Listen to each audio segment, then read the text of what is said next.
नमस्कार दोस्तों, मैं प्रकाश शुक्ला आप सभी का स्वागत करता हूं अपने यूट्यूब चैनल में सारंग स्टडी में। आज हम लोग लेके आए हैं DU MSc entrance test paper 2014 chemistry का पूरा सॉल्यूशन। जो लोग DU से MSc करना चाहते हैं उनके लिए बहुत इंपॉर्टेंट क्वेश्चन पेपर है, क्योंकि इसमें मैंने कुछ सेलेक्टेड क्वेश्चंस भी डाले हैं। तो पहला क्वेश्चन आइए देखते हैं। Ground state term symbol EU3+। होता है यूरोपियम, और यूरोपियम हमको पता है एक प्रकार का क्या है, एक्टेनाइड है। और ये जिनान के 7 बाद आता है। मतलब अगर पीरियोडिक टेबल अगर आप याद करे रहे हैं, थोड़ा बहुत एक्टिनाइड्स याद करे रहे हैं, तो ये इसका जो होता है एटॉमिक नंबर होता है 63। जब इसका आप इलेक्ट्रॉनिक कॉन्फ़िगरेशन लिखेंगे तो आएगा लास्ट इलेक्ट्रॉनिक कॉन्फ़िगरेशन 4f7 और 6s2, जो कि हम देख रहे हैं कि 3f एग्जिस्ट नहीं करता। हम लोग जानते हैं 4f से चालू होते हैं f ऑर्बिटल, फिर 7f6 और 7f0 में से कोई होगा, ये हमको मालूम।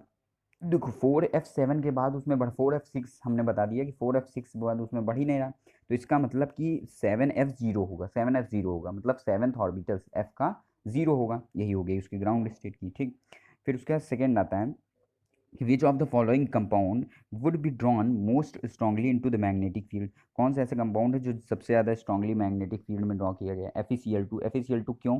क्योंकि Fe2 plus ion plus 2Cl minus ion, Fe2 plus ion जो है इसके पास सबसे ज़्यादा, इन सभी में सबसे ज़्यादा 6 अनपेयर्ड इलेक्ट्रॉन्स हैं, इसलिए ये सबसे ज़्यादा मैग्नेटिक फील्ड, क्योंकि जितने ज़्यादा अनपेयर्ड इलेक्ट्रॉन हो उतना ज़्यादा मोर मैग्नेट्रॉन हो, उतने ज़्यादा मैग्नेटिक फील्ड की तरफ वो ड्रॉन होगा स्ट्रांगली। फिर उसके बाद थर्ड देख लेते हैं। थर्ड में जो पहला ऑप्शन है इसमें पूछा है कि कौन सा बैलेंस्ड केमिकल रिएक्शन जो होगा एल्युमिनियम और सल्फर का, वो होगा। तो पहला अगर आप देखो तो पहले में जो प्रोडक्ट बन रहा है Al2, सब में प्रोजेक्ट से ही देखेंगे Al2S3, तो इसमें 2Al3 प्लस, और इसको तोड़ेंगे तो plus three S two minus में ये टूटेगा, ये जो होगा 3s2 टूटेगा।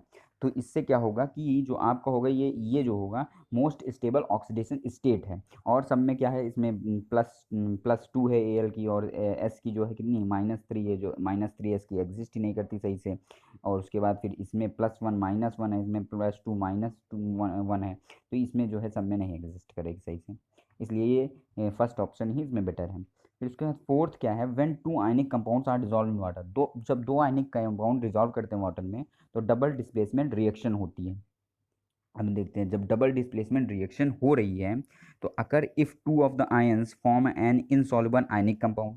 जब दो आयंस जो होते हैं फॉर्म करते हैं insoluble ionic compound which precipitate out of the solution. ये बी ऑप्शन ही करेक्ट है। क्यों करेक्ट है? हम लोग जानते हैं जब डबल डिस्प्लेसमेंट रिएक्शन होती है तो एक कैटायन जो है दूसरे के एनायन के साथ मिलकर रिएक्शन कर देता है, और एक दूसरे का एनायन फर्स्ट के कैटायन के साथ मिलकर रिएक्शन कर देता है, मतलब एक दूसरे से एक्सचेंज कर लेते हैं आयंस। और इसमें क्या होता है कि दो आयंस ऐसे होते हैं जो सॉलिड फॉर्म करते हैं, मतलब प्रेसिपिटेट फॉर्म करते हैं, और वो सोल्यूशन से अलग लगते हैं। ये हमेशा वाटर मॉलिक्यूल क्या में होगा। अब देखो इसमें अगर हम देख लें तो पहला भी हो सकता था, never occur since all ions in water are spectators ion. लेकिन यहाँ स्पेक्टेटर्स आयंस की बात करिए। स्पेक्टेटर्स आयन वो होते हैं जो ऐसा सोल्यूशन बना दें, ऐसा कोई हम चीज़ ऐड कर दें कंपाउंड वाटर में, जो ऐसा कुछ कर दे कि जो बाहरी आयंस हैं वो अपने आप ही आ जाए, जो बाहरी आयंस को अट्रैक्ट करने लगे।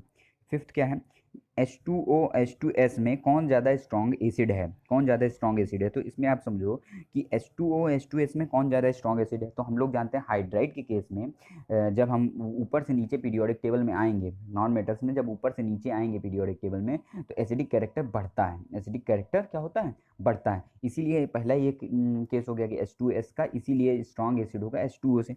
दूसरा केस क्या है कि H2S इसमें जो दिया हुआ है ओवरलैपिंग के हिसाब से आप पढ़ लेना कि जो हमारा H2S है वो स्ट्रॉन्गेस्ट इस क्यों है, क्योंकि H और S बॉन्ड जो है वो ज़्यादा वीकर है than that of HO bonds. ऐसा क्यों? क्योंकि ओवरलैपिंग में जितना जितना जो है, जो दो एटमिक ऑर्बिटल, एक हाइड्रोजन के एक सल्फर के, जो दो एटमिक ऑर्बिटल होते हैं जिनको मिलके बॉन्ड बनता है, तो उन दोनों का एटमिक ऑर्बिटल के जो एरिया होना चाहिए सेम होना चाहिए, तो ज़्यादा अच्छा ओवरलैप होगा।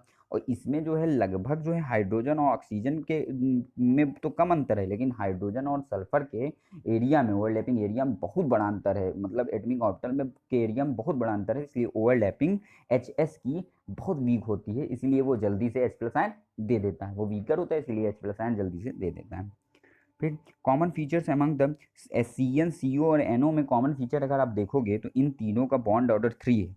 अगर आप सिग्मा 1s2 सिग्मा 2s2 अगर वो रूल पढ़े हो <14 ग्रेटर देन 14 इलेक्ट्रॉन्स वाला इलेक्ट्रॉनिक कॉन्फ़िगरेशन करके बॉन्ड ऑर्डर निकाल तो आप निकाल लोगे। फिर आइसो इलेक्ट्रॉनिक, इनके इलेक्ट्रॉन्स अगर आप काउंट करोगे इनके एटॉमिक नंबर को और इलेक्ट्रॉन्स को, तो आइसो इलेक्ट्रॉनिक मतलब इनके इलेक्ट्रॉन भी सेम है। फिर सेवेंथ क्या है, the central atom in Br F5 has कितने बॉन्डिंग पेयर ऑफ इलेक्ट्रॉन है, कितने non bonding pair of electron है, ये बताना है। तो सेंटर Br F5 को अगर ड्रॉ करोगे तो Br के जो एटॉमिक मतलब वैलेंस इलेक्ट्रॉन होते हैं वो 7 होते हैं। तो 5 बॉन्ड बनाएगा तो 5 तो बॉन्ड पेयर हो गए, F के साथ 5 बॉन्ड बनाएगा तो 5 बॉन्ड पेयर हो गए, उसके पास 2 इलेक्ट्रॉन बच रहा, मतलब कि एक लोन पेयर बच रहा है। 5 बॉन्ड पेयर हो गए, एक लोन पेयर हो गया, सी थर्ड सही है। एट्थ क्या है कि NH2 का रिप्रेजेंटेशन सी ही सबसे ज़्यादा करेक्ट क्यों है, क्योंकि आप देखो ये क्या है, ये क्या है लगभग टेट्राहेड्रल शेप में भी है और इसमें जो है 2 p ऑर्बिटल्स रहेंगे, एक जो है वैकेंट p ऑर्बिटल रहेगा और एक फील्ड p ऑर्बिटल रहेगा, एक वैकेंट p ऑर्बिटल है एक फील्ड p ऑर्बिटल, क्योंकि इसके पास चार इलेक्ट्रॉन्स होते हैं वैलेंस में, 2 के साथ इसने बॉन्डिंग बना ली और 2 इसके बच गए।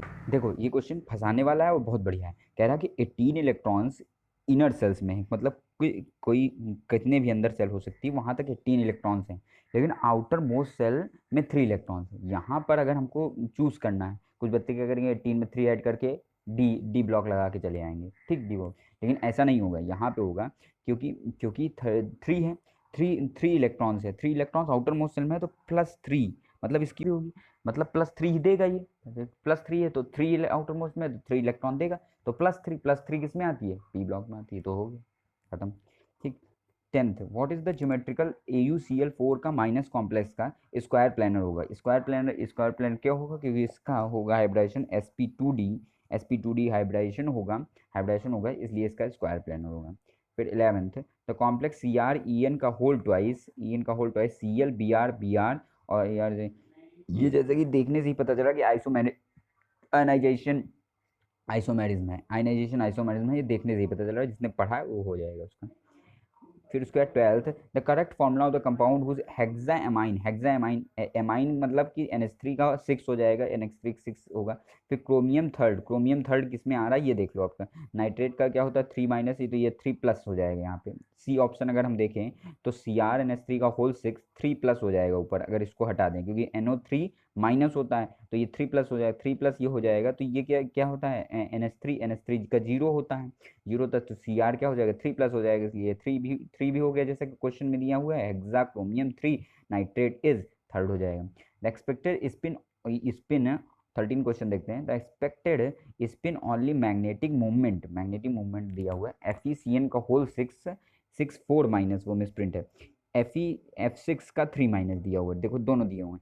अब पहले में डी ऑप्शन केवल देखो और कुछ ना देखो, डी ऑप्शन देखो 0 क्यों है, 0 क्यों आएगा, क्योंकि आप इसका देखोगे इसका निकालोगे तो Fe2+ आएगा, और Fe2+ का जब इलेक्ट्रॉनिक कॉन्फ़िगरेशन हाँ इलेक्ट्रॉनिक कॉन्फ़िगरेशन करोगे वो बनाओगे तब आपका क्या होगा कि हम देखेंगे कि 4 इलेक्ट्रॉन्स D6 आएगा, D6 बचेगा, जब ये 2 निकल जाएंगे 6s2 से 4s2 से लिख के देख लेना, तो 3D6 बचेगा, 6 बचेगा, तो उसमें क्या हो जाएगी पेयरिंग हो जाएगी।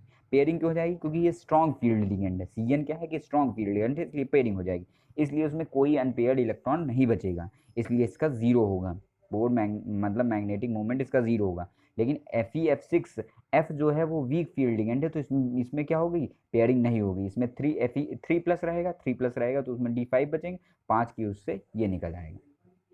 14th मॉलिक्यूल ये दिया हुआ है is square plane how many geometrical isomers, तो कितने ज्योमेट्रिकल आइसोमर्स टाइप के बना सकते हो आप लोग, ये क्या है कि MABCD टाइप है, तो MABCD टाइप कंपाउंड है, ये कॉम्प्लेक्स कंपाउंड है, देखो तो जिसने पढ़ा है कि PTNS3 इसमें 4 डिफरेंट लिगेंड्स हैं, तो 4 डिफरेंट लिगेंड्स हैं, तो हमने पढ़ रखा है कि इसके 3 जो है आइसोमेरिज्म आप बना सकते हो अलग अलग करके।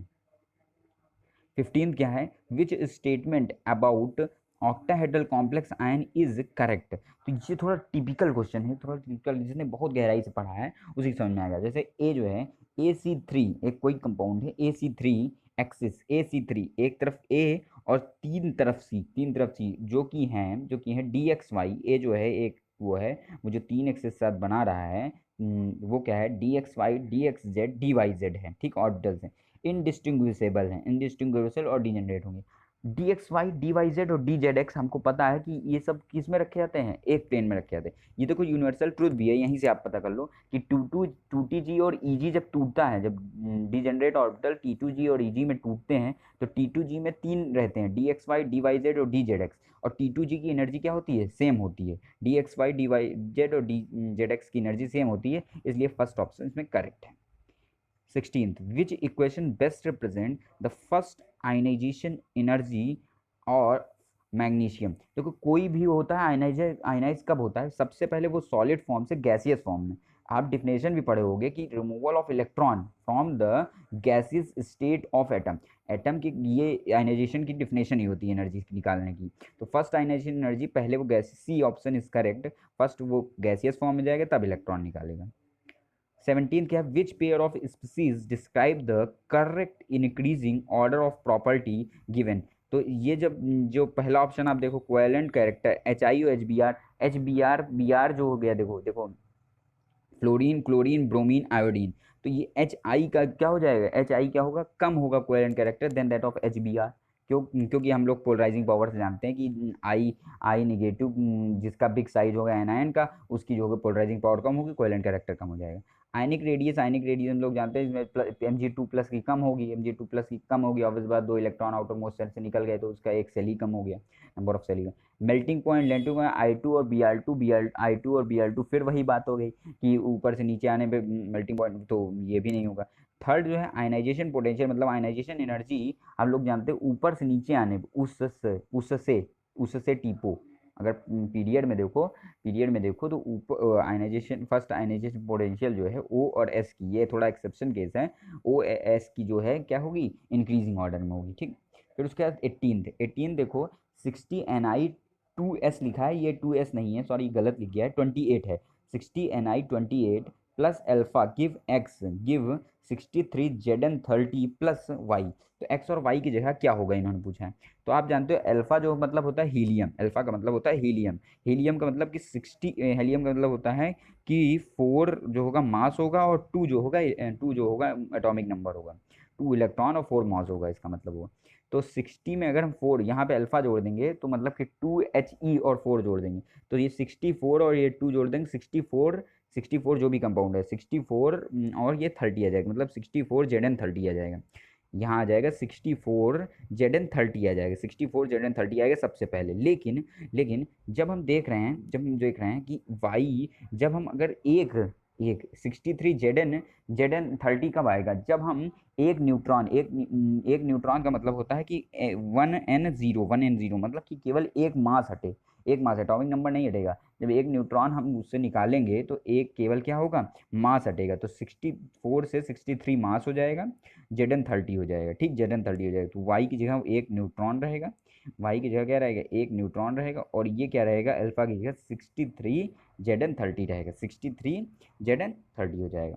18th 19th क्या है, reaction between hexacyanoferrate third iodide ion strongly acidic solution produce. बहुत बढ़िया क्वेश्चन है, बहुत फंसाने वाला क्वेश्चन। इसमें बहुत बच्चे ए लगा के आएंगे कि FeCN का होल 6 3 माइनस एंड आयोडीन, क्योंकि यहाँ पे अगर देखो तो यहाँ x -6 is equals to -3, X की वैल्यू जो आ रही है वो +3 आ रही है, और यहाँ कहेंगे कि पीरियड और 3 दिया हुआ है, तो ये पहला होना चाहिए, लेकिन पहला नहीं होगा, होगा सी क्यों होगा, देखो यहाँ पे आयोडीन भी दिया हुआ है, आयोडीन आयन भी दिया हुआ, मतलब कि आयोडीन आयन जो है कॉम्प्लेक्स के साथ अटैच है, और कॉम्प्लेक्स के साथ अटैच है, तो ये जो क्या करेगा, ये -4 को एंड आयोडीन जो दिया है वो एक माइनस कम कर देगा, एक माइनस जैसे ही कम किया तो FeCN का होल 6 से ये क्या हो गया, केवल 3 माइनस हो गया। इसको समझना अच्छे से। तो यहाँ पे जब इसको निकालोगे, इसका ऑक्सीडेशन स्टेट निकालोगे, ऑक्सीडेशन नंबर निकालोगे Fe की, तो वो क्या आएगी, +3 आ जाएगी। जिन भी बच्चों को दिक्कत हो रही है पेपर्स को सॉल्व करने में, या उनका कोर्स अभी नहीं ख़त्म हुआ है,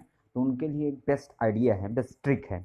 ट्रिक ये है कि आप लोग जो है पेपर देखिए, जैसा मैंने अभी पेपर सोल्यूशन कराया फर्स्ट पार्ट में, तो उसमें आप देखिए जिन जिन टॉपिक्स से केवल क्वेश्चन करिए, क्वेश्चन सोल्यूशन देखिए, और जिन जिन टॉपिक्स से रिलेटेड क्वेश्चंस आए हैं वो टॉपिक नोट कर लीजिए। वो टॉपिक, जितने टॉपिक आपके एक पेपर, जैसे 2018 का आपने पेपर उठाया मान लेते हैं, तो 2018 के कितने क्वेश्चंस आए हैं टोटल, और कौन कौन से चैप्टर्स आए हैं, चंद चैप्टर, अलग अलग चैप्टर्स जो है नोट कर लीजिए, ऑर्गेनिक, इनऑर्गेनिक और फिजिकल। वो टॉपिक्स केवल पढ़िए, वो टॉपिक्स केवल पढ़िए और वो चैप्टर्स केवल धीरे धीरे कंप्लीट करने की कोशिश करिए।